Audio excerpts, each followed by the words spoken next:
This video was made possible by my donors at GoFundMe, my 6 patrons, and viewers like you.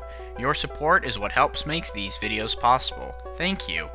I'd also like to mention the Baltimore and Ohio Railroad Museum for helping provide information on their website, but more on all that at the end of the video.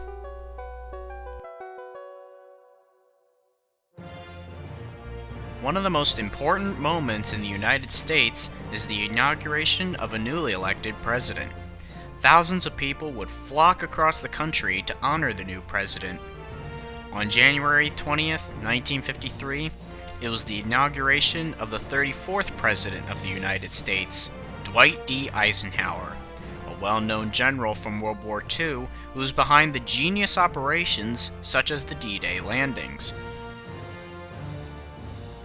However, on January 15th, as passengers streamed into Washington, there would be a slight snag that would be known as one of the most sensational runaway train wrecks in American history.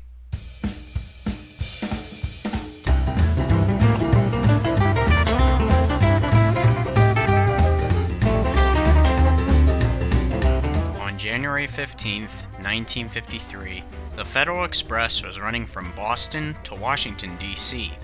The overnight train was jointly run between the New Haven and the Pennsylvania Railroad.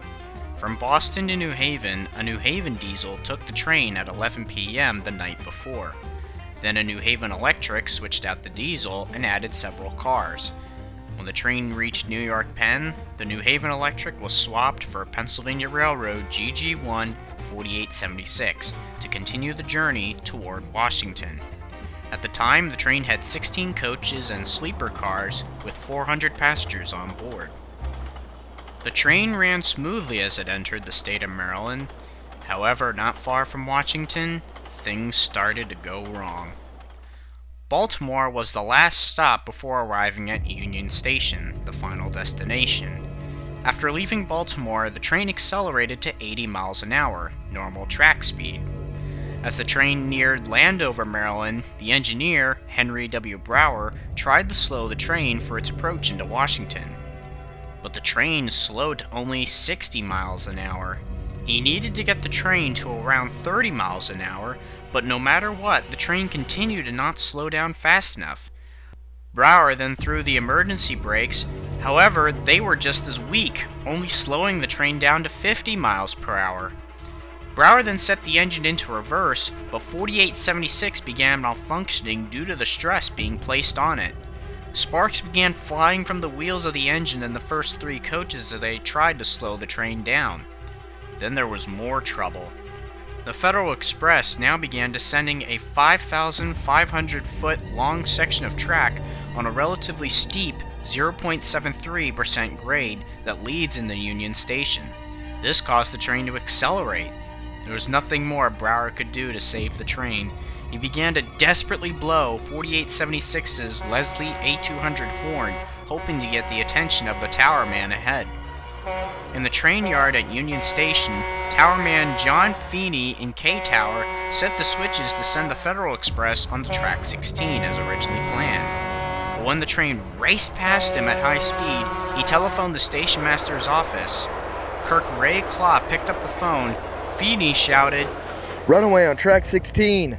Klopp looked up to see the train running straight towards him in his office. He picked up a PA microphone and shouted, "Run for your lives!" Then he and the other clerks ran out of the office as fast as they could. They only had seconds to get out of the way. Aboard the train, conductor Thomas J. Murphy ran through the train from end to end, telling passengers to get down as low as they could to brace for impact. As the train got closer and closer, the GG1 thundered across switches at 45 miles an hour, more than twice the safe speed, but somehow held on the rails.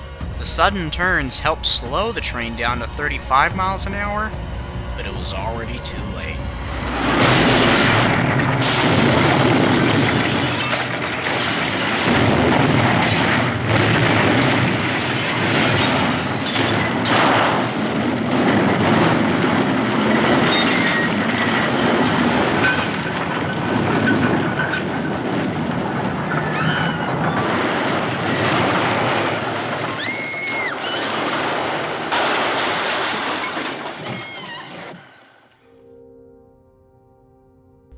train slams into the buffer and plows through the station, destroying the station master's office and smashing through the main newsstand. When the train finally stopped, 4876 was leaning upward, almost on its side. Just seconds later, the main floor, not designed to hold the weight of a train, gave way, and 4876 fell into the basement. 2 coaches came loose from the engine and the rest of the train. One of them slid onto the concourse to the right of the engine, coming to a rest almost next to it. The other nosed downward behind the engine into the gigantic hole in the concourse floor. 6 more coaches jumped the tracks behind the train. Amazingly, as if it were a miracle, not a single person in the train nor anyone in the station was killed. Only 43 people were injured, 6 of them serious enough for overnight hospitalization. Most of the workers in the basement had just departed for their coffee break, which spared their lives. Amazing how coffee can be such a lifesaver. 4 Union Station workers were briefly trapped in the wreckage but quickly rescued. The engineer had no injuries, and the fireman only received cuts and bruises. Both men climbed out of their wrecked engine all on their own, shaken, but alive. The station master's clock was found to have been stopped exactly at the time of impact, 8:38 a.m. NBC News was able to broadcast live from Union Station just 67 minutes after the wreck had occurred. This was, at the time, one of the fastest live nationwide broadcasts ever made.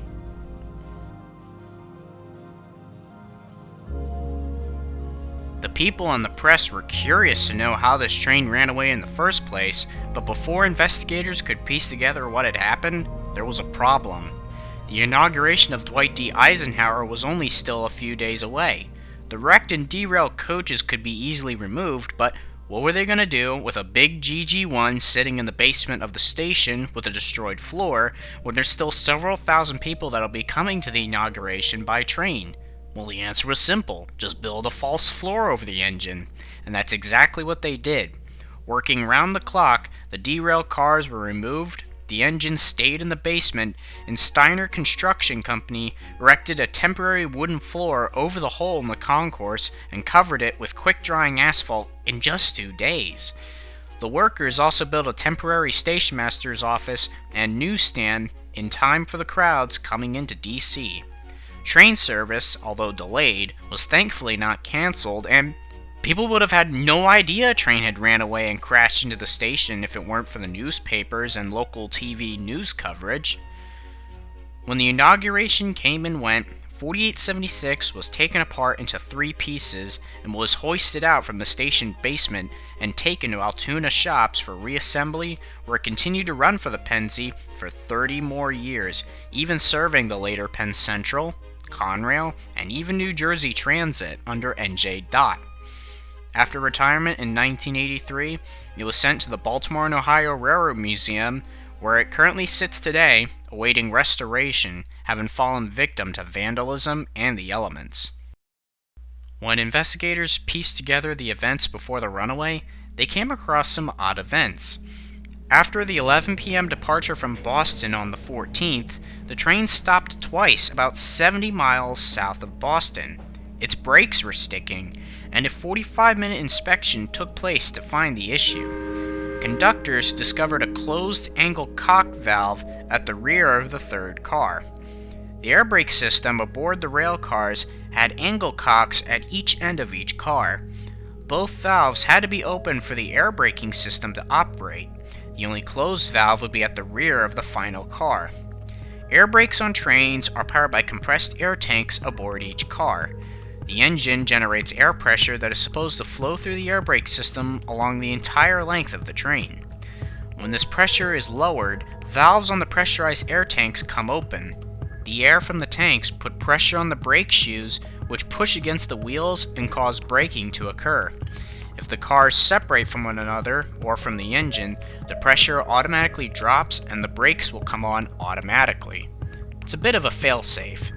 Closing an angle cock at any point along the system keeps the air pressure in the air brakes high, thereby preventing the engine from reducing the air pressure and activating the braking system. During the routine inspection that took place during the train stop in New York City, investigators said they found the angle cocks to be in the correct open positions. But that wasn't to last. After the ICC looked at the cars at the crash site, they found the handle of the angle cock at the rear of the third coach was closed, not open. It was a design flaw in New Haven coach 8665, the third car, that allowed the handle of the angle cock to come into contact with the car frame, causing the valve to close. This meant that the engine would only activate the braking power of the first 3 coaches, making it next to impossible to stop the train. 67 years have passed since the incident. The accident later inspired the crash scene in the famous 1976 movie Silver Streak, but this incident certainly hasn't been forgotten, and it's thankful the engine 4876 is still around to keep the history and stories of rail travel such as this one alive for many years to come. And you can certainly check out some of those stories and other displays at the B&O Railroad Museum by visiting them. To learn about their hours and other details on how to visit their website at www.borail.org.